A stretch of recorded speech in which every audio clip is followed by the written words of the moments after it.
So what have we seen now? We've seen that there is no me that can attach to an outside object. There is no me which is the owner of this body or is the body itself. There is no such me. And by now, if you're new to satsang especially, many of you will find that your mind is screaming, saying, yes, of course there is me, it is my body. What are you talking about? See?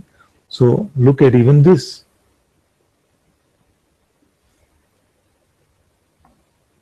Look at even this. Outward appearances we saw. Body experiences we saw. Now look at the mind. Bhagavan Sri Ramana Maharishi has said the mind is a bundle of thoughts. So look at the appearance of your next thought.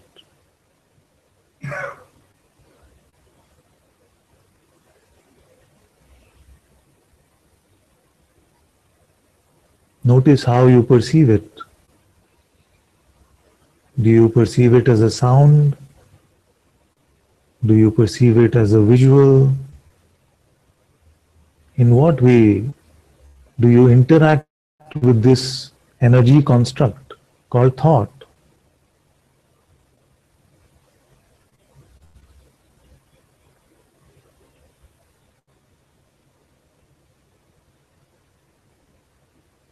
Your first level of engagement is using this primal tool called attention.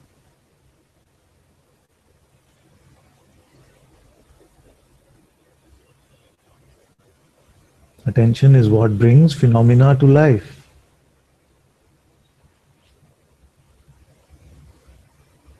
That which attention goes to seems to exist phenomenally.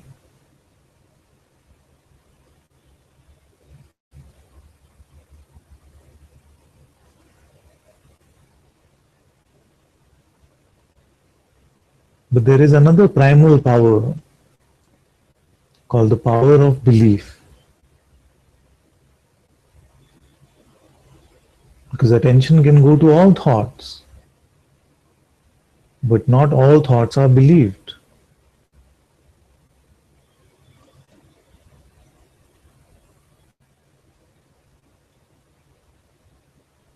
The power to give relevance and meaning, the power to pretend to be something that we are not, power of belief.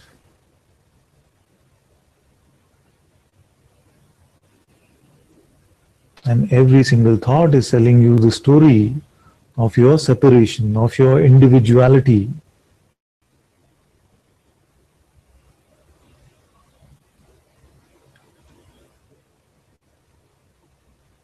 Now, if belief has gone to this thought, then that is the basis for an attachment which is called conditioning. Once we believe a thought, that becomes a condition. We have attached an idea seemingly in the pretense. We have attached an idea to the pure presence I am.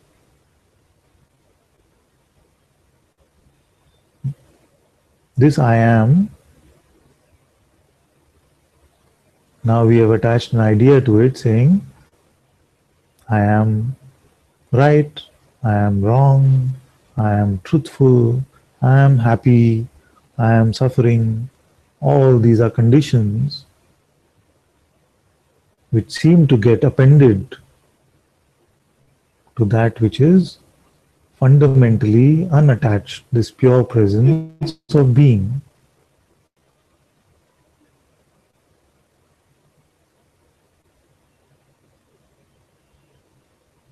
The only way to attach to an appearance is to believe an interpretation or judgment, basically to believe a thought about it.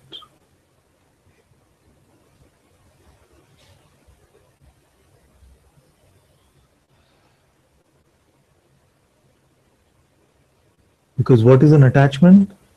It is to label something which is just an appearance, me or mine.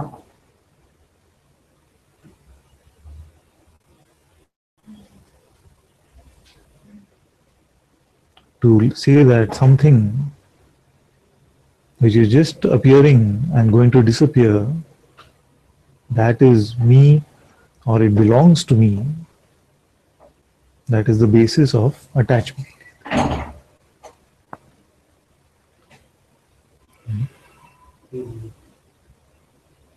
So,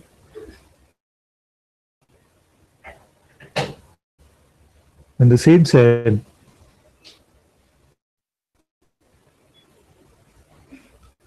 the body is trained by practices, the tongue tires of scripture, the mind numbs with meditation, detached from all of this, I live as I am. You see? So if you're not attaching anything, any concept to the pure presence I am,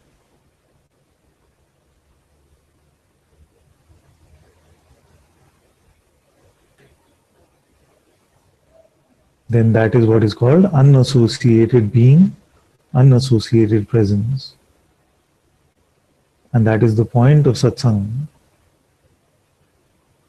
to drop the ignorance that I am something, to drop the idea that I am something, which is the mantra of the world, isn't it? You must become something, you must become something. Nobody says you must become nothing. Just make sure you become nothing, okay?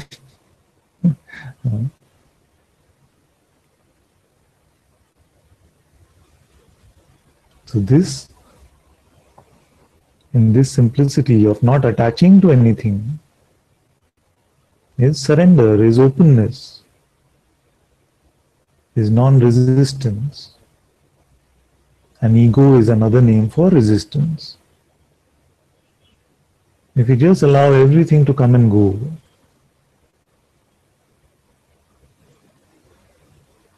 then it is the most natural existence, without the fallacy of a separate entity, without the fallacy of an ego. I exist.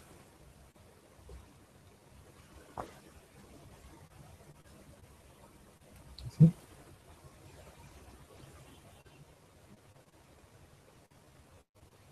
That's all that's needed to be said, actually.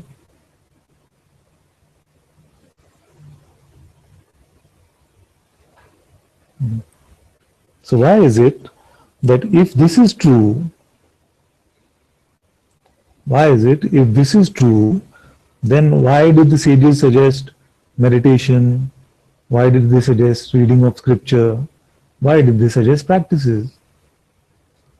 Did they want to just mess with us? Was it that they just wanted to fool us? No. It is because not many can actually see this just in the simplicity of what it is. I have said, don't believe your next thought, or let go of your thoughts. If this is just heard without resistance, no trouble. We were talking yesterday and saying, usually there'll be a but. You say, yes, it seems all right, but what about my day-to-day practical life and my work? What about my career? His but will come. So it is in response to this belief, which is the opposite of surrender, which is actually saying that if I just let go, then I don't know, maybe God will make a big mess out of my life. You see? He doesn't know how to make money. I'm the expert at it. He can maybe move a few planets here and there, a few trillion ones. And how does he know how to take out money from the ATM in India? For that I need me. You see, me. I have to do it. So that is why when we buy into these fallacies that I have to intervene in my life, the sage is given the question, can you inquire? Find out who you are. This one that you call me, which one is this one? Is it? So, if surrender doesn't work, if letting go doesn't work, then a practice is offered.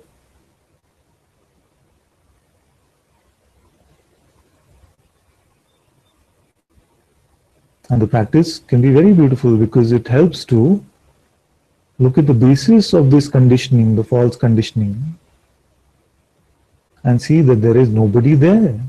Who am I? There is no person here. I cannot find it. It was just a big myth. Without labeling this appearance, I find no separation. All is one.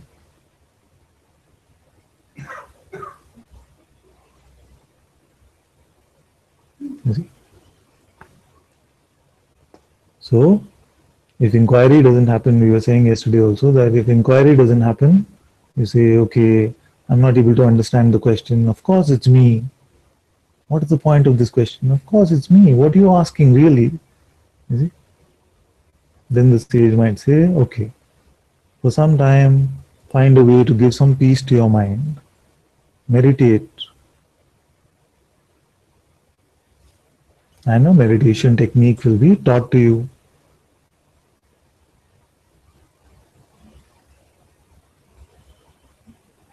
Then if meditation technique is taught and it takes a hold on you, then later when the question is asked, who are you? Who am I? It seems to be a real question. It seems to be an important question. And you're able to check because the mind is not so rampant with thoughts.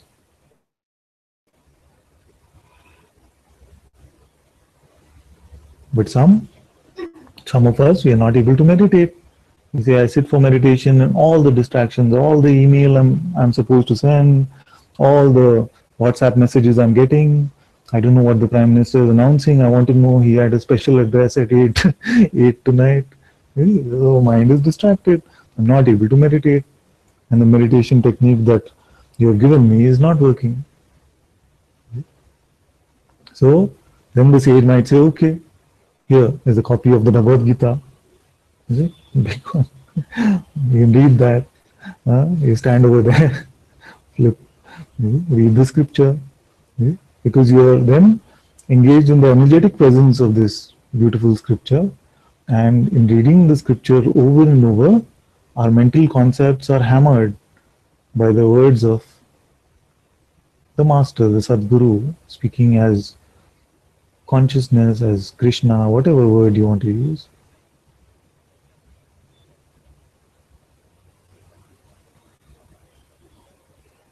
So it is in the Master's compassion in response to a sincere request, in the play of this Leela, that the Master might say, yes, you study a scripture for a few months, and in the study of it, you might find that now the mind is not that active, thoughts are not so rampant, we are able to sit in some stillness. And then you might find that as you are able to sit in some stillness, you are able to inquire into the question, who am I? And it might lead you to some recognition of the self, which is attributeless. Then to surrender these thoughts, then the thought comes and says, but you have to do this tomorrow. You see that I am that attributeless, non-phenomenal awareness. All doing is happening as a play in front of me. Then it becomes easier not to believe the voice of this mind.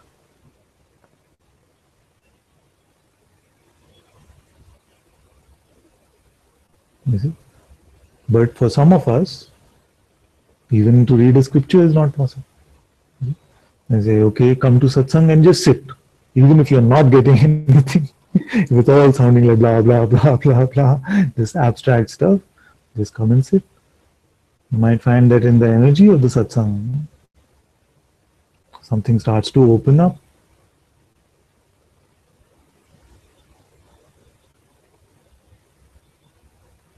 And some will say, even that is not happening. It's like boring beyond measure.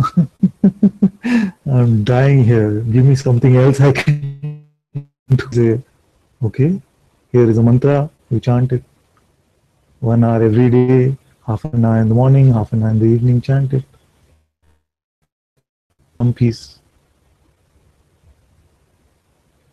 Even that is not happening. Then the first line, trained by practices. I say, okay, do some hatha yoga. Move your body this way, this way, this way, then breathe in this way, this way, this way. And you might get some peace of mind. Okay? Now, as one who has gone through all of this, and you come to the point of the simple seeing that, hey, I've always been this awareness, the self. What have I been doing all of this? From that point, then you can say these words. The body is trained by practices, tires of scripture. The mind numbs with meditation. Detached from all of this, I live as I am. Okay? So those who had this clear these words with authenticity,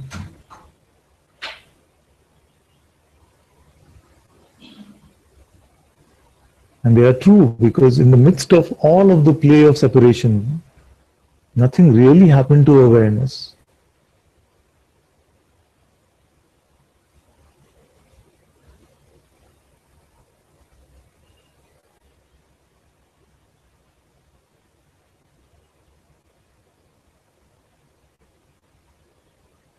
So it's all ultimately about this entire play of freedom in satsang is about two things.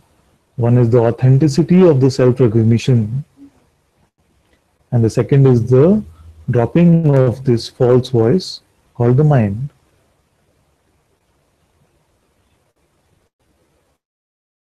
Very simply, dispose of the mind and you are free. But even this is handed over to the mind. You see. How am I disposing the mind? No, that's impossible. How will you live? Hey, gone. It is just, Bhagavan used to say actually that some of you are so dry, firewood, that a spark can burn you. So dry. So you just Tattvamasi, Aham Brahmasmi. You just hear these words, I am that. I am Brahman itself. Boom. Gone. Is it clear? But these in the worldly appearance are rare. Okay? So the rest of it is just drying the firewood so that it can be burned to light the fire of self-recognition and to burn the false conditioning. You see? If no drying is needed, then no practice is needed. No inquiry is also needed.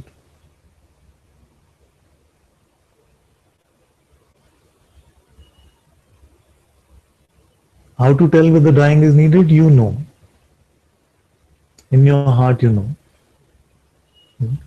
In your heart, you know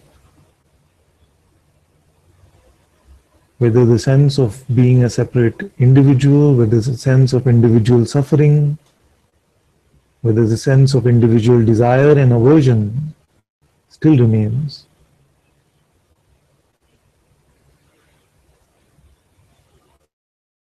You're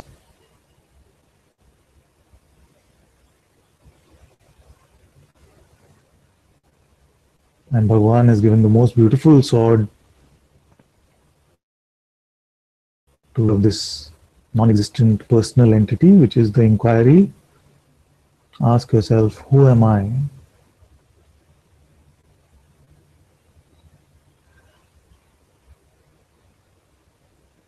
And once it is authentically seen, and suffering seems like an alien concept, then even this stick you can throw into the fire. Not needed.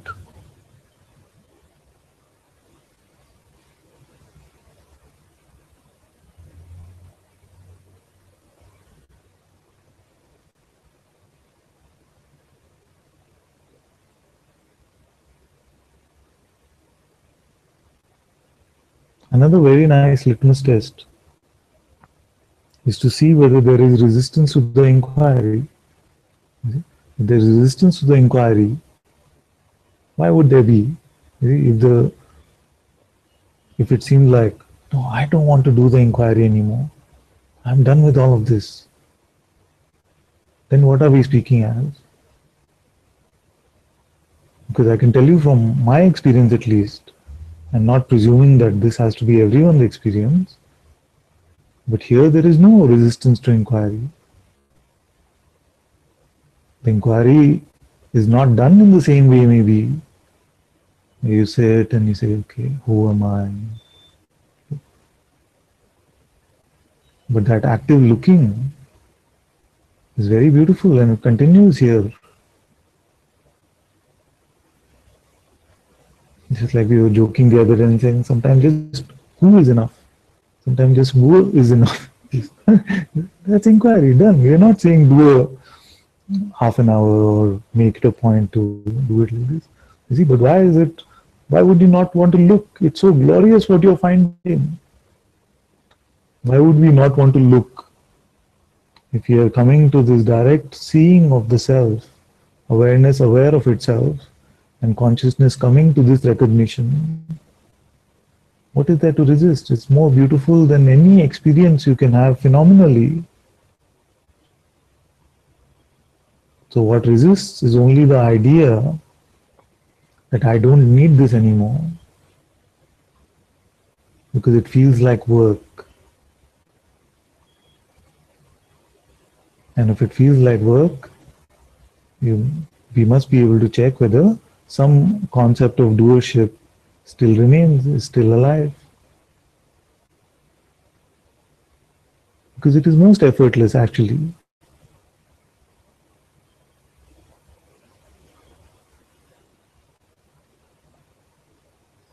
But it wants to take everything. It wants to take everything from you. Every single concept of freedom also it will take.